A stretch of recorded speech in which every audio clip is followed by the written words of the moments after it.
Okay, before I begin, hello everyone. I'm going to try and see if I can play this video from a home where there's a mother and there are a few children. I'll just. और ये वो क्या दिया आपके हाथ में? क्या दिया खुशबू के हाथ में? क्या दिया अभी? कौन कौन सी सब्जी लाए हो? किसके हाथ में? सब्जी क्या क्या लेकर आया था?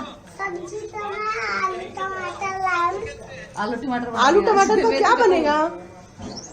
क्या बनेगा आलू टमाटर का? सब्जी बना दूं आलू टमाटर की? नहीं, चावल चावल बनाओ। चावल के टमाटर से बनते हैं। हाँ, पिलाओ बनाओ। अरे चावल उसमें ये कौन सा colour? Okay.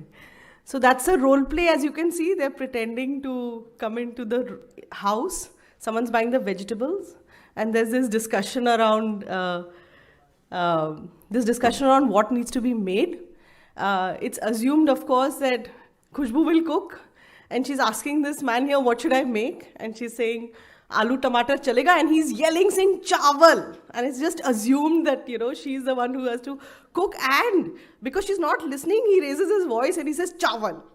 Okay, so that's going to be my topic today around gender responsive pedagogy, and I feel like from a systems view, many of the things that we've heard today, I just want to zone in really deep to say that when we talk about the early years, we also need to think about the gender responsive attitudes, behaviors that we are cultivating.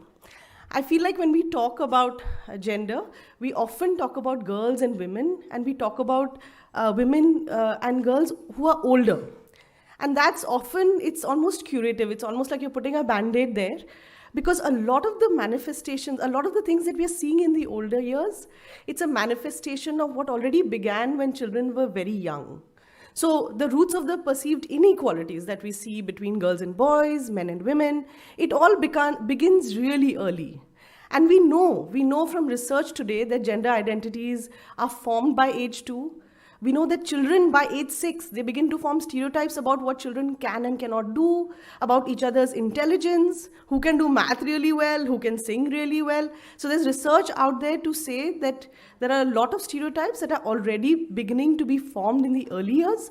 And so we really need to look at these aspects as well in the early years and integrate it with the curriculum that we have. So if we really want to do it, then how do we do it is the question. So we all know, we've been talking since morning about different aspects and this entire ecosystem and environment that surrounds the child. And so we have the parents, we have the teachers could be preschool teachers, they could be Anganwadi workers, there's a community, and of course there's content all around us, all the materials that we create every day, both for in-class and outside, both in print and digital, right? So when we look at all the different stakeholders in the ecosystem, what we've realized from the work that we've been doing over the years and that I've studied, we need to work with the adults in the ecosystem. They are the ones who make all the decisions. They are the ones who decide which child goes to which school. And the traditional gender norms that we see around us are also here in this ecosystem. The child is actually in the home or in the school, and he or she is experiencing everything that's happening around her. So if we look in some of the studies that we did and the interviews that we had, we often talk to parents of this child. And when we ask the parent, saying, do you think, men and women are equal? They would often say, yes, ladke ladki barabar hai. But when we would look at the practices in class, where are the girls playing? Where are the boys playing? What are they playing with? Things would be very different. When we went into class, and we have, आपको पता है, आप में से बहुत लोगों को पता है, हमारा एक थीम है, हमारे मददगार. तो वो हमारे मददगार का थीम चल रहा था, और टीचर बच्चों से पूछ रही थी, पापा क्या करते, मम्मी क्या करते. तो जब बच्चों से पूछा तो बच्चों ने कहा, एक बच्चे ने कहा कि पापा इलेक्ट्रिशियन है और मम्मी घर पे है. And then the conversation move forward. Whereas the teacher there could have asked कि मम्मी क्या करती है घर पे, है ना, आपके उठने से पहले और सोने के बाद भी मम्मी जो है पूरे दिन काम कर रही है. तो इस तरह की बातें जो टीचर अक्सर बच्चों के साथ कर सकती है, because the child is seeing all this around हर.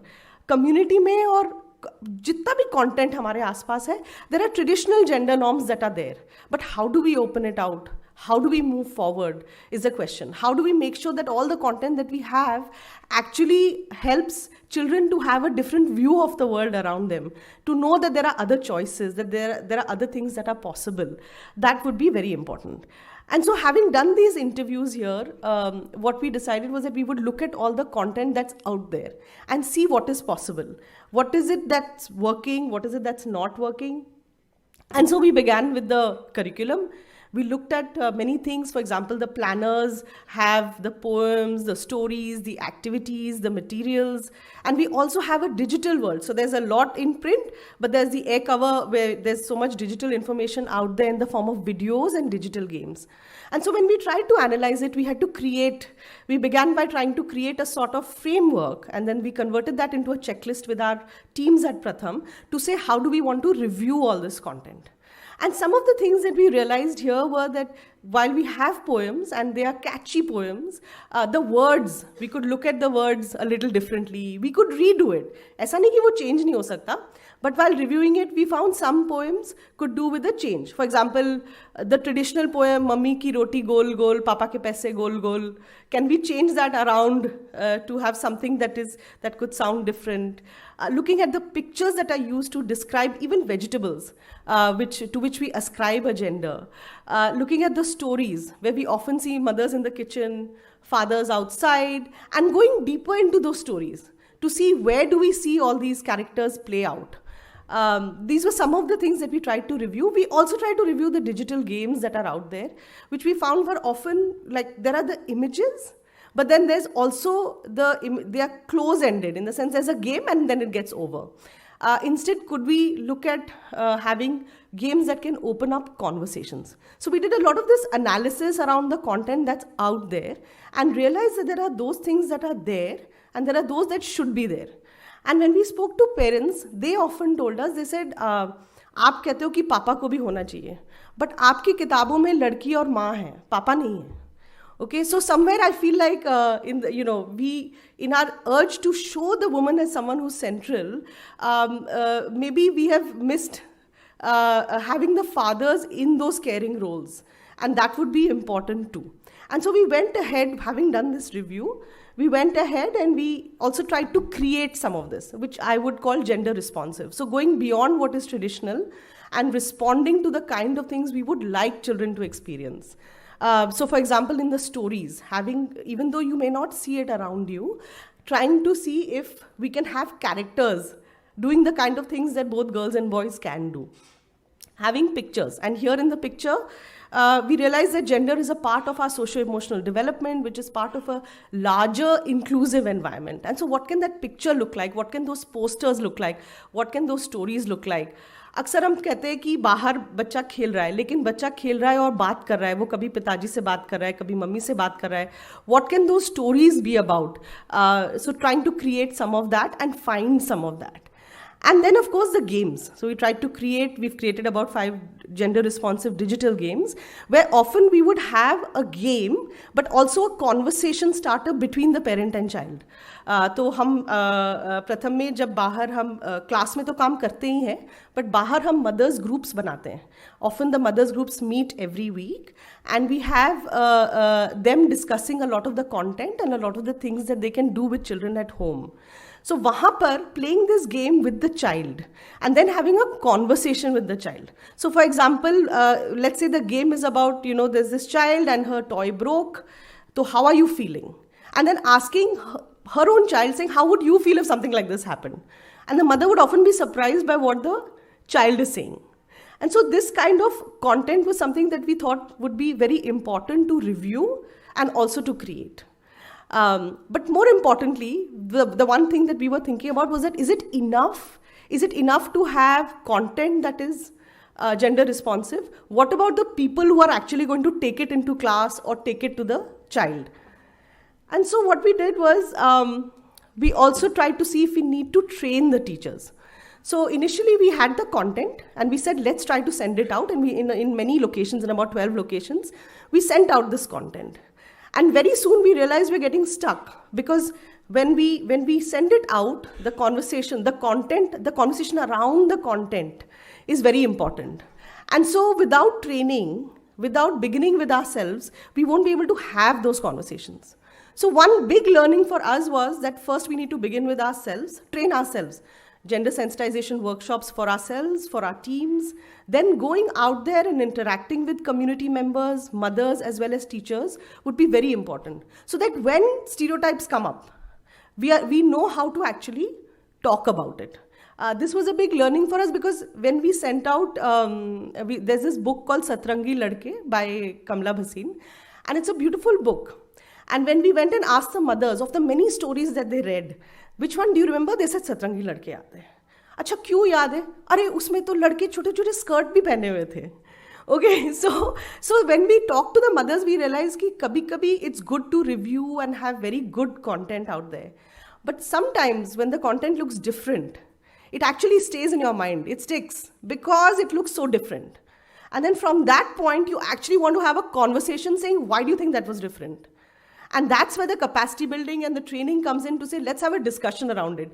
क्या लड़के पहन सकते हैं स्कर्ट? है ना? Is there a rule somewhere कि वो नहीं पहन सकते? कहाँ पर पहनते होंगे?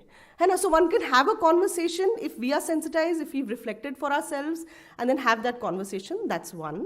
And the second is that always the images may not be clean in the sense that they may not be always gender responsive. But even if they are stereotypes, having the tools, having the training or having the sensitization to be able to open out that conversation to say, ऐसा हो रहा है इस किताब में, but क्या ऐसा होना चाहिए, would also be very important. So this is something that we actually learned from the mothers and the workers, and what we are trying to do now is that जहाँ भी हमारा curriculum होता है, we try to have a module around gender and how do we open it out. We look at the games and the stories, but also in the mothers groups, जहाँ पर the mothers' lived reality is very different from what we are trying to say, and have conversations with them. So just to sum up, 2-3 things that I would like to highlight with respect to this. One would be around working on the content and reviewing it. The other would be about being ready for the content that's out there, but knowing how to navigate it when it comes to mothers and parents and talking to children about it. And the third being that the domain of gender and responsiveness, etc., actually is under the domain of inclusion. Many of us talk about inclusion with respect to disability, but I want to say that when we talk about the socio-emotional domain, when we talk about different kinds of abilities, how different people look and dress up, all of this comes within the domain of gender responsive pedagogy. And this is an example of mothers sitting together, looking at some content on the tab and talking about it. Sometimes they get books and sometimes they get tabs. But the important part here is that we say that this work and this infusion of all that we think about in the early childhood work is very important for both girls and boys, all men and women, to build a better world for all of us. And so if we want to really make a change, we need to begin early. And here I just want to make a push for the National Education Policy, which talks about the Gender Inclusion Fund. And I want to say that we really need to think about the space that the early years would have in that fund. Because that gender responsive pedagogy, we've been saying all day that early years, we have to begin in the early years, in which case our gender sensitivity and responsive pedagogy also needs to begin in the early years. And one question for all of you to think about is, if there is this fund and there is the National Education Policy, how are we going to bring this view of gender into the early years and into the Gender Inclusion Fund? Some food for thought before tea, right? Okay, thank you so much.